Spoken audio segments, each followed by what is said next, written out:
Hello friends, आज हम class 9th के चैप्टर 6 का इंट्रोडक्शन करेंगे जिसका नाम है लाइंस एंड एंगल्स। अब इस चैप्टर के नाम में ही दो वर्ड्स हैं, पहला वर्ड है लाइन और दूसरा वर्ड है एंगल्स। तो अब हम पहले इन दोनों का मतलब समझ लेते हैं। तो लाइंस क्या होती हैं? लाइंस होती हैं ब्रेथलेस लेंथ। लाइंस की क्या डेफिनेशन होगी? ब्रेथलेस लेंथ मतलब एक ऐसी लेंथ जिसकी कोई ब्रेथ ना हो, उसे हम क्या कहते हैं? एक लाइन। जैसे यहाँ पे मैंने ड्रॉ करी ए बी। ए बी क्या है? एक ऐसी लेंथ है जिसकी कोई भी ब्रेथ नहीं है, तो इसको हम क्या कह देंगे? लाइन कह देंगे। अब लाइंस कितने टाइप की होती हैं?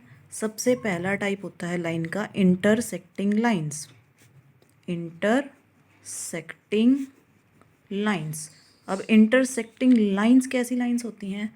ऐसी दो लाइंस जो एक दूसरे को इंटरसेक्ट करती हैं किसी भी एक पॉइंट पे।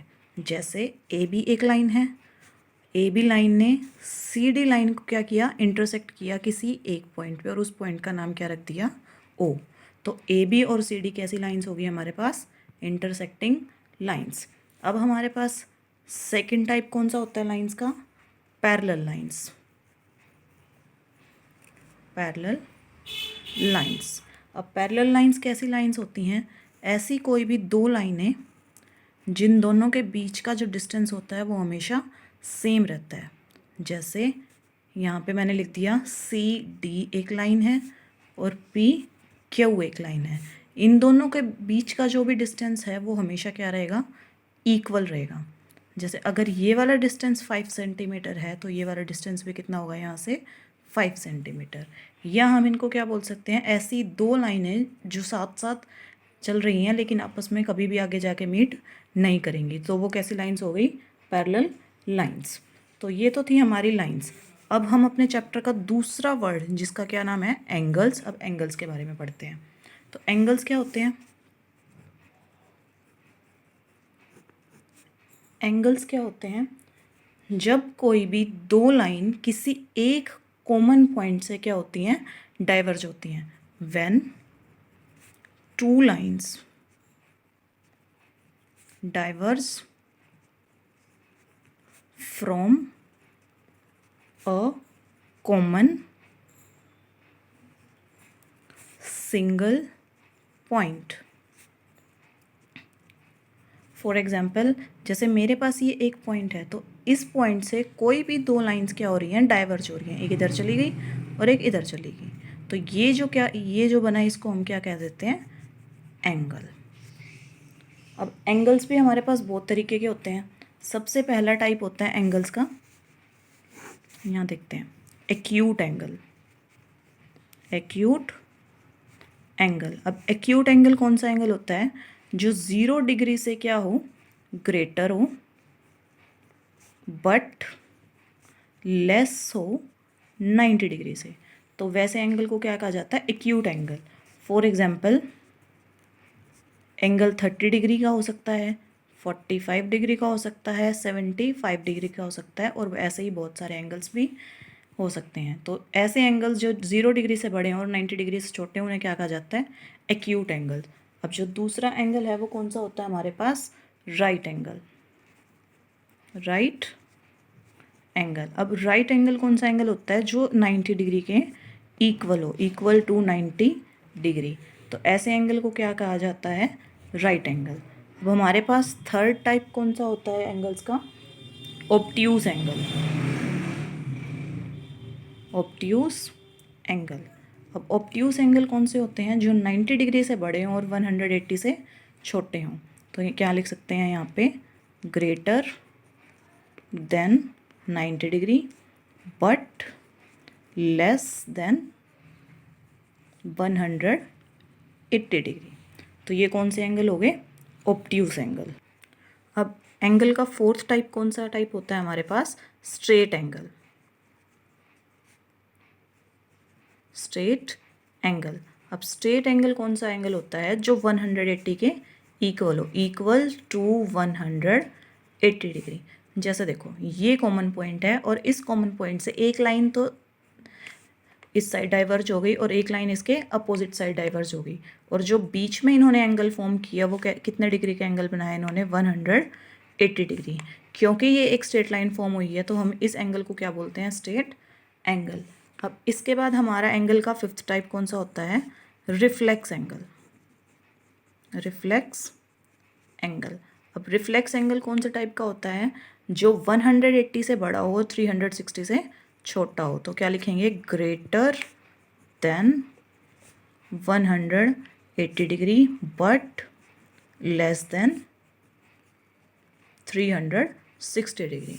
अब जैसे देखो, मैंने कोई भी एक एंगल बनाया, सपोज़ मैंने ये एंगल बनाया, तो ये इतना सा तो 180 से बड़ा नहीं हो सकता, तो जो इसके ये बाहर वाला जो एंगल होगा यही 180 से बड़ा होगा। तो जो एंगल के बाहर जो एंगल बनता है किसी भी एंगल के, उस एंगल को कहा जाता है रिफ्लेक्स एंगल। अब हमें सपोज़ करो, जो मैंने एक एंगल लिया जो 60 डिग्री का था। अब मेरे पास क्या क्वेश्चन है कि फाइंड रिफ्लेक्स ऑफ 60 डिग्री। अब हमें 60 डिग्री का रिफ्लेक्स निकालना है। तो जब हमें किसी भी एंगल का रिफ्लेक्स निकालने के लिए बोला जाए तो सिंपली क्या कर दो, उस एंगल को 360 डिग्री में से माइनस कर दो। तो जो हमारे पास एंगल आएगा वो क्या आ जाएगा, उस एंगल का रिफ्लेक्स आ जाएगा। ऐसे ही जब मैंने 360 में से 60 को माइनस किया तो मेरे पास आया 300 डिग्री। ये क्या है, 60 डिग्री का रिफ्लेक्स एंगल है। अब इसके बाद हम बात करते हैं पेयर्स ऑफ एंगल्स की। अब एंगल्स के जो पेयर होते हैं उन्हें क्या कहा जाता है, सबसे पहला पेयर होता है कॉम्प्लीमेंट्री एंगल्स। कॉम्प्लीमेंट्री एंगल्स, तो कॉम्प्लीमेंट्री एंगल्स कौन से होते हैं, ऐसे कोई भी दो एंगल जिन दोनों एंगल्स का सम कितना हो, 90 डिग्री हो, तो whose sum is 90 degree. For example, अब मेरे पास कोई भी दो एंगल है, देखो एक मैंने ये बना लिया 30 डिग्री का एंगल है, और ये एंगल मैंने बना लिया 60 डिग्री का एंगल है। तो 30 और डिग्री मेरे पास कैसे एंगल हैं, कॉम्प्लीमेंट्री एंगल्स हैं। क्यों, क्योंकि इन दोनों का सम कितना है, 90 डिग्री। ऐसे ही सेकंड पेयर कौन सा होता है हमारे पास, सप्लीमेंट्री एंगल्स। तो सप्लीमेंट्री एंगल्स कौन से होते हैं, हुज सम इज 180 डिग्री। तो ऐसे कोई भी दो एंगल जिन दोनों का सम कितना हो, 180 डिग्री हो। फॉर एग्जाम्पल, मैंने यहाँ एंगल बनाया 70 डिग्री का, और इधर मेरा एंगल कितने डिग्री का है, 110 डिग्री का। तो इन दोनों को प्लस करके कितना आ रहा है, 70 plus 110 is equals to 180 degree. तो ये दोनों भी कैसे एंगल हो गए हमारे पास, सप्लीमेंट्री एंगल्स। अब एंगल का थर्ड टाइप होता है एडजेसेंट एंगल्स।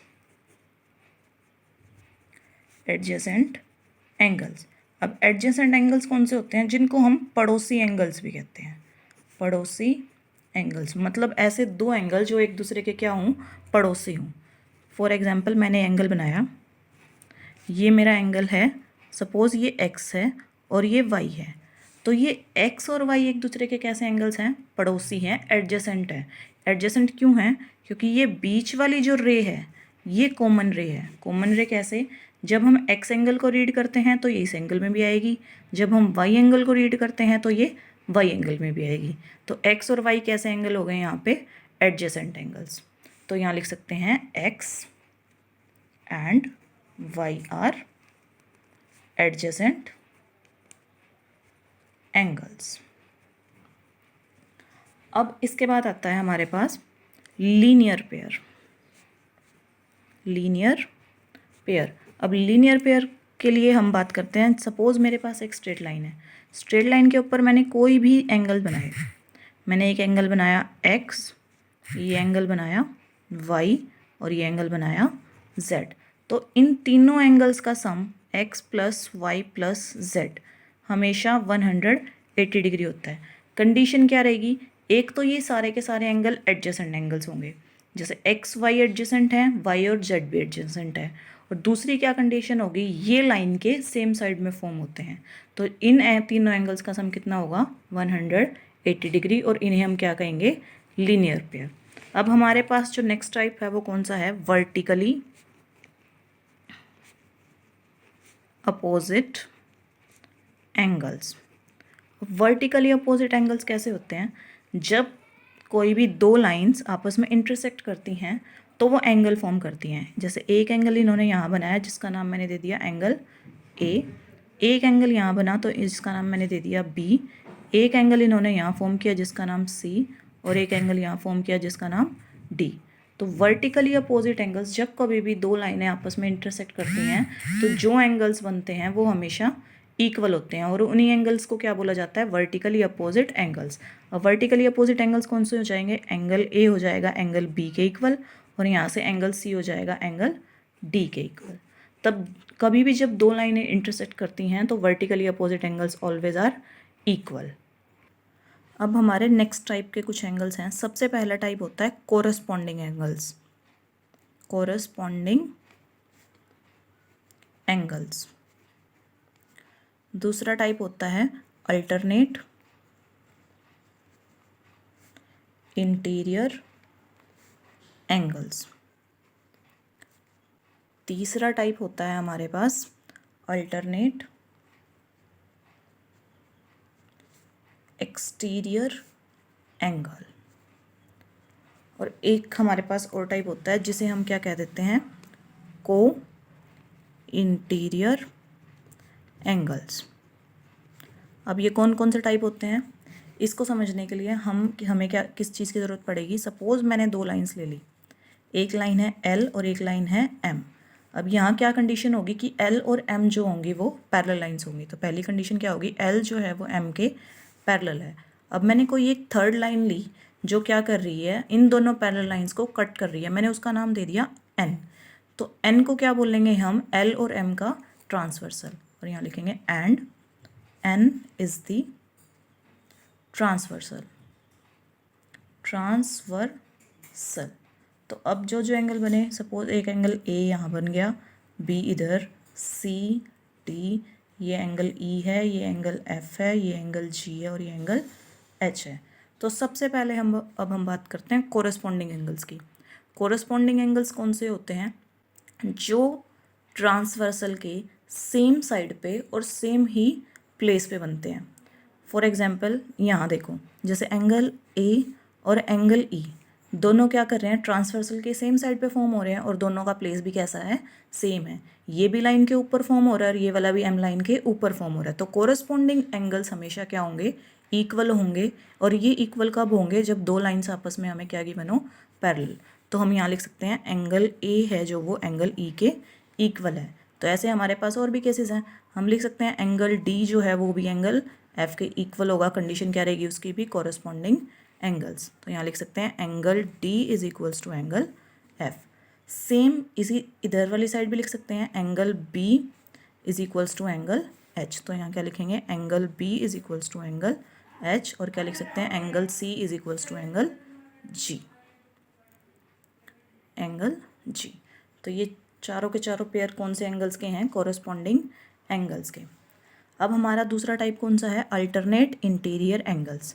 अल्टरनेट वर्ड का क्या मतलब होता है, जो ट्रांसवर्सल के सेम साइड पे ना हो, मतलब उन दोनों की पोजीशन अलग अलग होनी चाहिए। सपोज ट्रांसवर्सल के अगर एक लेफ्ट साइड बन रहा है तो दूसरा राइट साइड बने। इंटीरियर का क्या मतलब है, वो एंगल हमेशा पैरेलल लाइंस के इनसाइड होंगे, उसके अंदर होंगे। तो अब देख लेते हैं अल्टरनेट कौन से बन रहे हैं। देखो, जो सेम साइड पे ना हो और ट्रांसवर्सल के अंदर हो। तो सबसे पहला जो एंगल है वो है सी, और इसके जो अल्टरनेट बन रहा है वो कौन सा एंगल बन रहा है, ई। तो यहाँ लिख सकते हैं angle C is equals to angle E.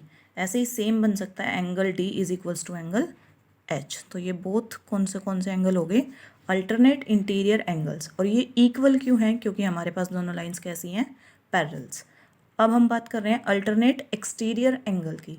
Alternate का सेम मीनिंग है, जो ट्रांसवर्सल के अगर एक लेफ्ट साइड पे एंगल है तो दूसरा राइट साइड पे हो, अगर एक राइट साइड पे है तो दूसरा लेफ्ट साइड पे हो। एक्सटीरियर का क्या मतलब है, जो पैरेलल लाइन से कहाँ बने, आउटसाइड बने, उनके बाहर बने। तो अब ऐसे कौन कौन से पेयर हैं, पहला देखो एंगल ए है जो ट्रांसवर्सल के कौन सी साइड बन रहा है, राइट साइड बन रहा है, और कंडीशन क्या है, ये उसके एक्सटीरियर भी है। तो दूसरा ऐसा एंगल जो ट्रांसवर्सल के अपोजिट साइड बने, मतलब लेफ्ट साइड बने, और पैरेलल लाइंस के क्या हो, आउटसाइड हो, तो एंगल ए और एंगल जी, तो ये भी कैसे हो जाएंगे, इक्वल हो जाएंगे। ऐसे ही एंगल बी और एंगल एफ, तो angle B is equals to angle F. ये कैसे एंगल्स हैं, अल्टरनेट एक्सटीरियर एंगल्स। और अगेन ये इक्वल क्यों हैं, क्योंकि हमें सबसे पहले क्या कंडीशन पता है कि हमारी एल और एम कैसी हैं, पैरेलल लाइंस है। अब इसका लास्ट कौन सा है, को इंटीरियर एंगल्स। को इंटीरियर का मतलब होता है जो ट्रांसवर्सल के सेम साइड हों, और इंटीरियर मतलब उसके इनसाइड हों दो पैरेलल लाइंस के। तो ऐसे कौन कौन से हैं, एंगल डी और एंगल ई, और एंगल सी और एंगल एच। अब अगर ये होते हैं हमारे को इंटीरियर एंगल्स। अब एक कंडीशन होती है, को इंटीरियर एंगल्स का सम हमेशा 180 डिग्री होता है, लेकिन ये कब होता है, जब हमारे पास दोनों लाइंस कैसी हों, पैरेलल हों। ऐसे ही सेम इधर भी लिख सकते हैं, angle C is equals to angle C plus angle H is equals to 180 degree. इसका भी सेम रीज़न, क्योंकि एल किसके पैरेलल है, एम के पैरेलल है।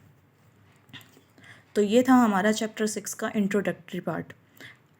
इसके बाद हम चैप्टर 6 के कुछ क्वेश्चंस करेंगे जो इसी कंसेप्ट पे बेस होंगे, तो इसीलिए ये कंसेप्ट हमारे लिए बहुत ज़्यादा इम्पॉर्टेंट है, इसे समझना बहुत ज़्यादा इम्पॉर्टेंट है।